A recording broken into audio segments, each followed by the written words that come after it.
चालान के बाद भी नहीं माने, लाइसेंस रद्द करें। चालान के बाद भी नहीं माने, लाइसेंस रद्द करें। फिटनेस जांचने के लिए आजकल अखबार में क्या भ्रष्टाचार आता है। अरे चाय तो पी लेते, कब से रखी है, ठंडी हो जाएगी। अरे अखबार बाद में पढ़ लेना। सुनो, तुमने सुना वो क्या कह रहे हैं? क्या कह रहे हैं? कि बाबूजी ने वेदांत का फैसला करके ठीक नहीं किया। अरे रूढ़िवादी लोगों की ऐसी प्रतिक्रिया होना बहुत स्वाभाविक है। हाँ वो तो ठीक है, पर मेरी मम्मी बता रही थी कि विधि विधान से अंतिम संस्कार जैसे कि कपाल क्रिया, अस्थि विसर्जन ना किया जाए तो आत्मा भटकती रहती है। और ये तो हमारे वेदों पुराणों में भी लिखा है कि ऐसी आत्माओं को मुक्ति नहीं मिलती और वो भूत बन जाती है। अरे तो क्या होगा, बाबूजी का भूत बनने के बाद बाबूजी रहेंगे तो हमारे ही सबसे पहले उनके अकल ठिकाने लगाएंगे जो हमें परेशान करते थे। बाबूजी का भूत सबसे पहले गुप्ता अंकल की अकल ठिकाने लगाएगा। ना गुप्ता जी कुछ चिपड़ी करते नहीं रहे तो मैं नाम बदल देना। अरे बाबूजी आइए। अरे बाबूजी तो जरा कर्म योगी कॉलोनी से गए थे किसी मीटिंग पे, बताइए कैसे आना होगा। अरे भैया बाबूजी ना हत्या हैं तो कोई बात ना है। हम तो श्यामलाल जी की 13वीं के भोज में शामिल होने को निमंत्रण देने आए थे। अरे श्यामलाल जी को गुजरे 13 दिन भी होगा तो कल किसी बात लगती है। श्यामलाल जी बाबूजी घंटों घंटों सामने पार्क में बैठे बतियाते रहते थे। बड़े भले आदमी थे, बहुत स्नेह था हमारा। अरे भैया वो भले मानुस ही ना है, बड़ी ज्ञानी भी हते, पर जब मौत के आगे गाँव की ना चलत। बड़े बड़े राजा महाराजा संत महात्मा सब घात में समा जाते हैं। वैसे अभिषेक बेटा एक बात सुनो कि बाबूजी ने देहदान करने को फैसला ले लिया हो। जी बाबूजी बात तो बिल्कुल सही सुनी है। पर बेटा जो हमारी प्रथाएं कर्म कांड जो सदियों से चलते आ रहे हैं उनका का पंडित जी कह रहे कि ये सब ना किया जाए तो पितृदोष लग जाता है, फिर तो पीढ़ियों तक। अब बाबूजी ने कोई फैसला लिया है तो कुछ सोच समझ के ही लिया होगा। खैर बाबूजी आज तो कहती हूँ कि देवी को सब परिवार न्योत। कौन था? अरे ठाकुर जी थे, श्यामलाल अंकल की 13वीं का न्योता देने आए थे। 13वीं? बाबूजी और 13वीं ना खुद जाएंगे और ना हमें जाने देंगे। अरे लो बाबूजी भी आ गए। अरे भाई बहुत गर्मी है बेटा। अरे बाबूजी वो ठाकुर जी आए थे। अच्छा सुलेखा बेटा जरा पानी तो देना। जी बाबू। क्या कह रहा था वो? अरे वो श्यामलाल अंकल की 13वीं का न्योता देने आए थे। जी जी बाबू। 13वीं का भोज का तो प्रश्न ही नहीं उठता। और तुम तो ये बात अच्छी तरह जानते हो, मैं ये सब मृत्यु भोग, जाति प्रथा, दहेज प्रथा, मैं ऐसी कुरीतियों का घोर विरोधी हूँ। वो बात तो ठीक है बाबूजी, लेकिन मेरे मन में ना कुछ दुविधाएं चल रही थी। ओ आप लोग बातें कीजिए, मुझे कुछ काम है, मैं अभी आता हूँ। कैसी दुविधा? बाबूजी आपके वेदांत के फैसले को लेकर लोग कई तरह तरह की बातें कर रहे हैं। तरह तरह की बातें? वेदांत निश्चय ही महादान है, बातें किस प्रकार की? और वैसे भी बेटा मैंने ये फैसला यूं ही नहीं लिया। तुम्हें वो समय याद है जब तुम्हारी माँ को लीवर ट्रांसप्लांट की जरूरत थी? वो जीवन और मृत्यु के बीच संघर्ष कर रही थी और मैं जब भी अस्पताल में उससे समक्ष होता था वो बड़ी आशा भरी नजरों से मुझे देखती थी, कहती थी मानो अभिषेक के पिताजी मैं जानती हूँ आप मुझे बचा लेंगे। परंतु डोनर की व्यवस्था ना हो सकी। कहां कहां ना भटका था मैं उसकी जीवन रक्षा के लिए। यदि उस समय डोनर मिल गया होता तो आज सावित्री मेरे साथ होती। मैंने उसी क्षण देहदान का निर्णय ले लिया था, ताकि कम से कम मैं तो किसी व्यक्ति को असमय मृत्यु से बचा सकूं।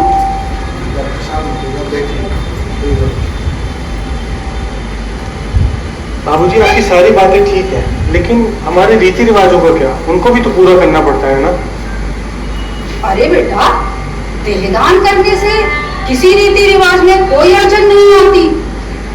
देखो, देहदान करने में तो देहदानी के स्वस्थ अंगों को किसी जरूरतमंद को देने के लिए संरक्षित कर लिया जाता है और उसके पश्चात उसके संपूर्ण शरीर को उसके परिवारजनों को दे दिया जाता है और फिर उसके पश्चात वो परिवारजन उसका अपने अपने धर्म अनुसार अंतिम संस्कार कर सकते हैं। बाबूजी 3 बजने आ गए, मैं खाना लगा दूं, आप खाना खा लीजिए। अरे बेटा, वो मुझे तो रामलाल ने बिना खाए आने ही नहीं दिया, तुम दोनों खा लो। बाबूजी वो तो आप मीटिंग से लेट आ रहे थे तो हमने पहले ही भोजन आराम कर दिया था। अच्छा, तो मैं थोड़ा आराम कर लेता हूँ फिर। ठीक है। और वो मालती बता रही थी कि सुरेश भैया का लड़का है बबलू, उसकी भी तबीयत ठीक नहीं है, उसे देख के नहीं आ पाए थे, तो वहाँ भी चले जाएंगे। ये सही है, वापस भी जल्दी लौट आएंगे। हाँ हाँ, बिल्कुल बिल्कुल। और सुनो, वो सुरेश और सुलक्षणा को भी लेते आना, कल की विचार गोष्ठी की पूरी रूपरेखा तैयार करनी है। ठीक है?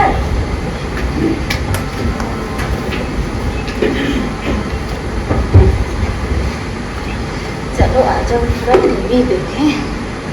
हे भगवान, हर जगह भ्रष्टाचार। अरे सुलक्षणा, जरा देखना कौन है। अरे आप ही देख लो, इतना पास बैठे हो, मुझे अंदर से बुलाया। नमस्ते भैया। आइए आइए। अभिषेक भैया, सुलेखा भाभी आए। नमस्कार। बैठिए। आओ। बड़े दिनों बाद आना हुआ अभिषेक। अरे हमें जैसी खबर मिली कि बबलू वापस लौट आया तो हमने सोचा चलो देख आते हैं। अच्छा किया, अच्छा। और वैसे बबलू कैसा है अब, उसकी तबीयत कैसी है? अब तो ठीक है भाभी, आप सबकी दुआ से सब ठीक होंगे। हमारे लिए तो ना बहुत ही कठिन समय था, बिल्कुल निराश हो गए, पर भगवान की कृपा से हमें समय पर डोनर मिल गया और उसकी जान बच पाई। सही है। हाँ अभिषेक, आज मैं ये बात समझ चुका हूँ कि देहदान से बड़ा तो कोई पुण्य नहीं है। आज किसी के देहदान के फैसले की वजह से हमारा बबलू जिंदा है और देहदान से न केवल हमारे बबलू की जान बच पाई है, बल्कि हमारा नाता एक और परिवार से जुड़ गया। अच्छा, वो कैसे सुलक्षणा? वो ऐसे भाभी कि जिन माता जी का दिल बबलू को मिला है ना, उनका पूरा परिवार ही हमसे जुड़ गया और उनकी बेटी अक्सर हमारे घर पे आते हैं और हमारे बबलू के दिल में अपनी माता जी की धड़कन महसूस करती है। अरे ये तो बहुत अच्छी बात है। देहदान की वजह से मृत्यु के बाद भी हमारे प्रियजन हमारे बीच ही रहते हैं। बिल्कुल सही। अरे अभिषेक, सुना है बाबूजी ने भी देहदान का फैसला लिया? बिल्कुल सही सुना है और कानूनी तौर से सारी कार्रवाई पूरी भी हो चुकी है। सच है, बाबूजी के देहदान के फैसले की मुख कंठ से जितनी प्रशंसा की जाए उतनी कम है। और कल ही एक संगोष्ठी में मैंने उनकी कविता सुनी, बहुत सारगर्भित थी। अरे पिछले ही महीने एक पत्रिका में ये कविता छपी थी और देहदान पे तो उन्होंने पूरा खंड काव्य ही रच डाला है। चाहिए तो भैया, ये खंड काव्य वाली जो कविता वाली पत्रिका है, हमें जरूर दीजिएगा, हमारा बहुत मन है। जरूर जरूर। अब हम लोग चलते हैं, कल की संगोष्ठी की तैयारियां भी करनी है। अच्छा। वैसे बाबूजी ने आप दोनों को भी बुलाया था, तो आप भी हमारे साथ ही चलिए। ठीक ठीक है। श्यामा, जरा बबलू का ध्यान रखना, हम अभी आते हैं।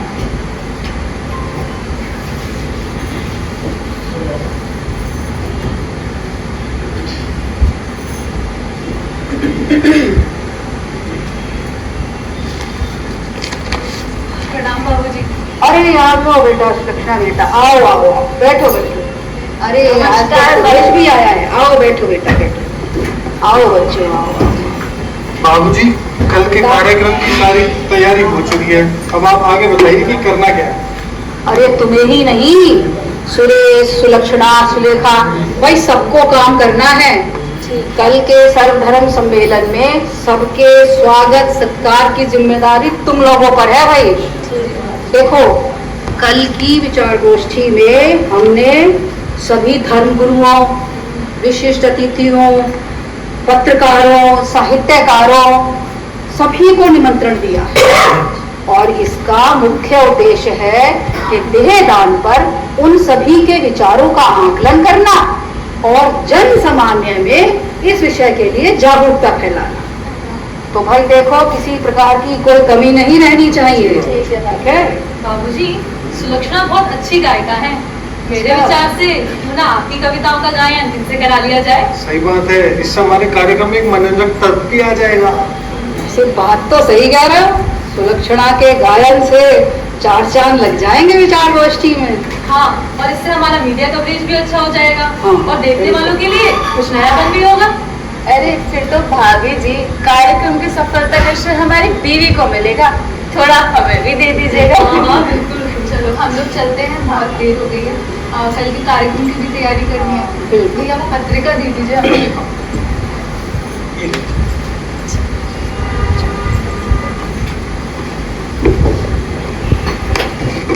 स्वागत करता हूँ। मैं आग्रह करता हूँ कार्यक्रम के आयोजक हमारे परम पूज्य बाबूजी और मेरे मित्र सुरेश से कि वे सारे विशिष्ट अतिथि, मुख्य अतिथि तथा सभी धर्मगुरुओं और विचारकों का प्रेम पूर्वक आसन ग्रहण करवाएं। सभी से अनुरोध है, तालियों से सभी का स्वागत करें।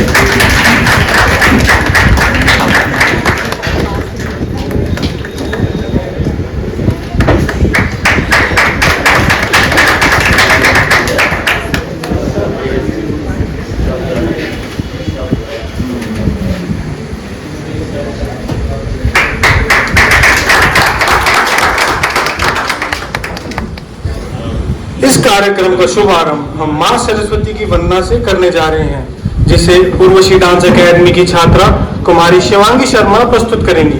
कृपया तालियों से कलाकार को उत्साहवर्धन करें।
तालियां।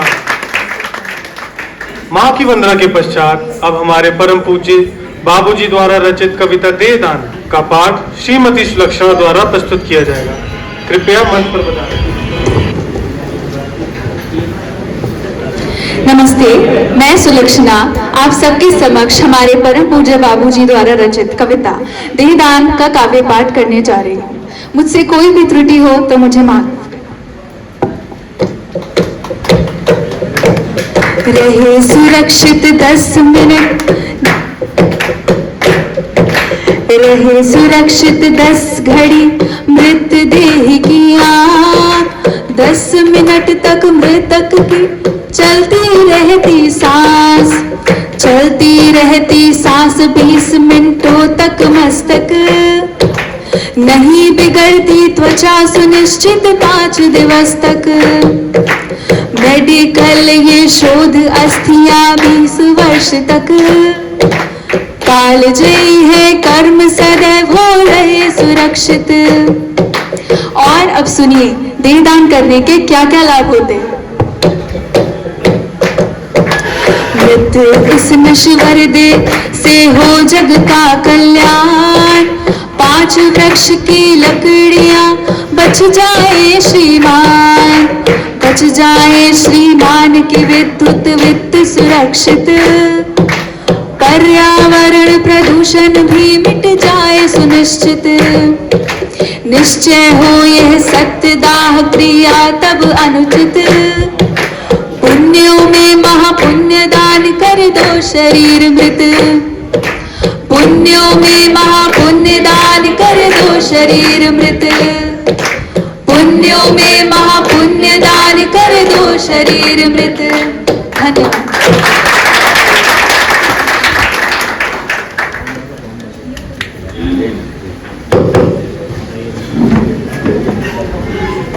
अब मैं सभी आमंत्रित अतिथियों से आग्रह करता हूं कि वह मंच पर आएं और देहदान विषय पर अपने विचार प्रकट करें।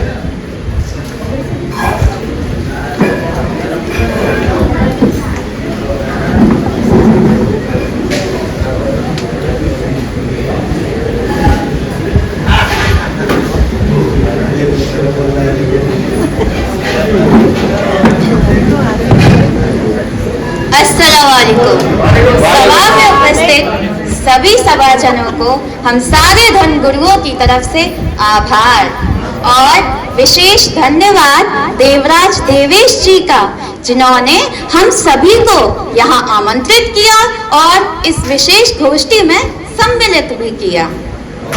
हम सभी धर्म गुरुओं ने बहुत चर्चा की और इस नतीजे पर पहुंचे कि देहदान की खिलाफत कोई भी धर्म नहीं करता, बल्कि हर मजहब में इंसानियत को सबसे ऊपर दर्जा दिया गया है और देहदान तो एक नेक काम है, इसलिए हम सभी इसकी पैरवी करते हैं और आपसे इंतजार भी करते हैं कि आप भी इसके लिए एक कदम आगे बढ़ाएं और समाज में जागरूकता लाएं।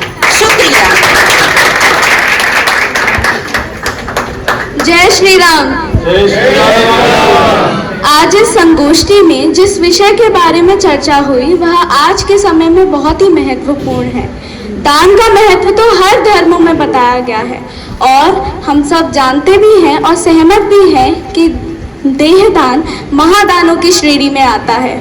यदि पंच तत्व का ये शरीर पंच तत्व में विलीन होना ही है तो क्यों ना किसी को जीवन दान देकर ही हो। हम सभी साथी इस विचार से सहमत भी हैं। धन्यवाद। अब मैं अपने प्रिय मित्र सुरेश से आग्रह करता हूं सारे धर्मगुरुओं और विचारकों को स्थान ग्रहण करवाएं।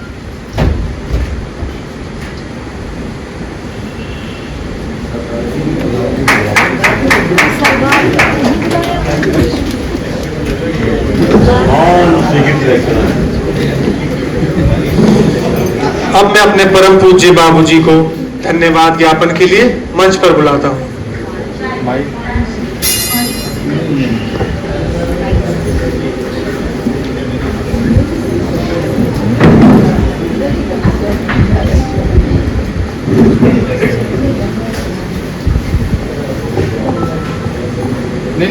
नमस्कार साथियों। नहीं रहने दो जरा थोड़ा बात देना बेटा।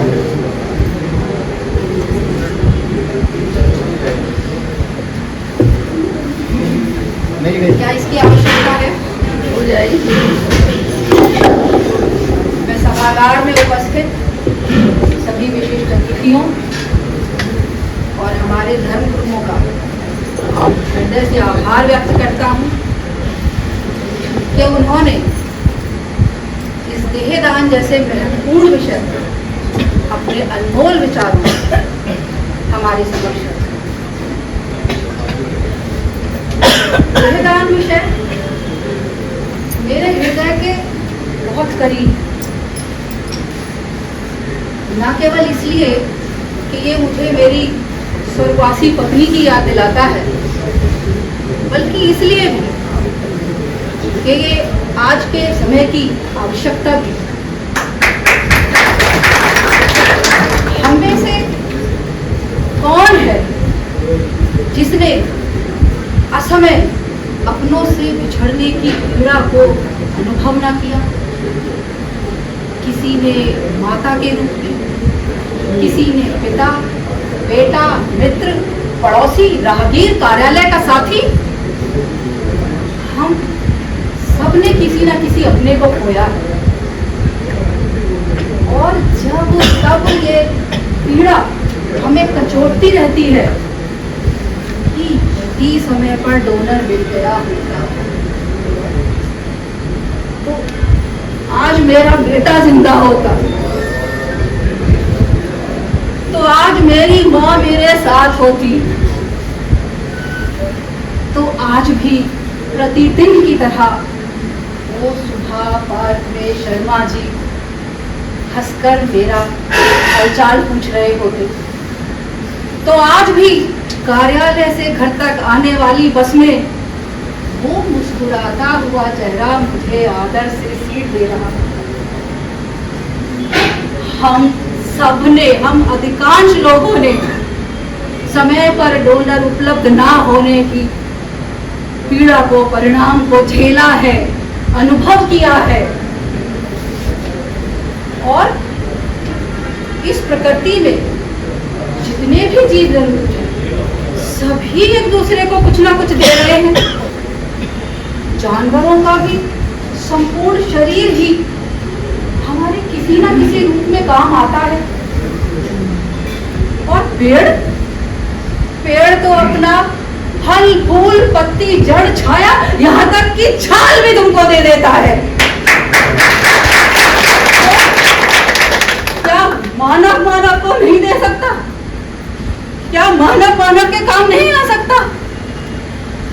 क्या ही अच्छा हो जो ये नश्वर शरीर मृत्यु से पहले, पंचभूत तत्व में विलीन होने से पहले किसी को जीवन दान दे जाए।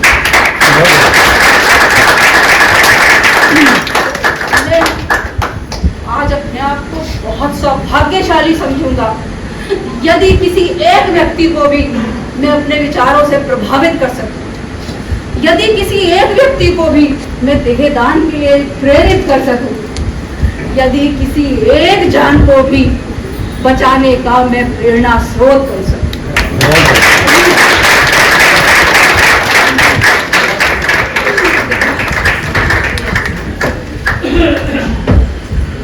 हम सभी के मन में देहदान को लेके पहले काफी दुविधाएं थी, पर अब वह सारी दुविधाएं मिट चुकी हैं, जिसके प्रेरणा स्रोत हमारे बाबूजी हैं। तो फिर आइए हम सब आज ये शपथ लेते हैं कि देहदान महादान, और यह दान हम अवश्य करेंगे। देहदान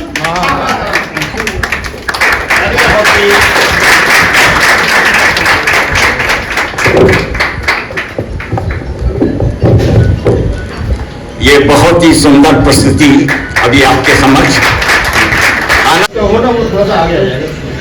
सबसे पहले अभिषेक, ये बाबूजी के पुत्र बने हुए सतीश बाजी, और बाबूजी के हमारे पेशेंट आ गए तो बाबूजी यहाँ से चल जा चुके, और उसके बाद सुलेखा, ये बाबूजी की बहू थी।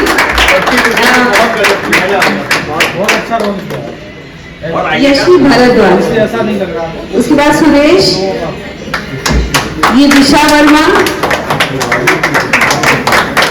सुलक्षणा, उर्वशी शर्मा।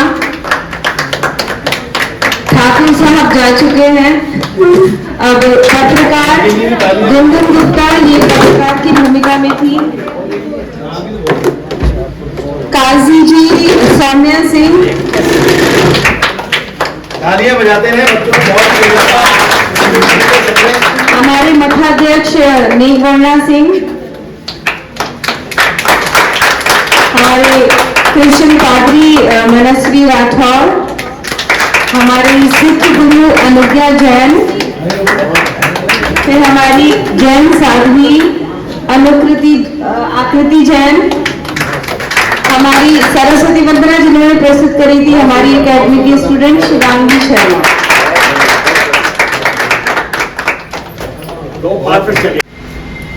आप सबका बहुत बहुत धन्यवाद।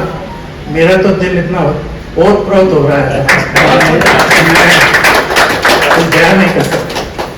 मिलन जी का खास करके, क्योंकि मिलन जी ने ये लॉ जो है ना पिताजी, अभी तक 7 साल हो गए, लेकिन इन्होंने वो लॉ को बरकरार रखा है।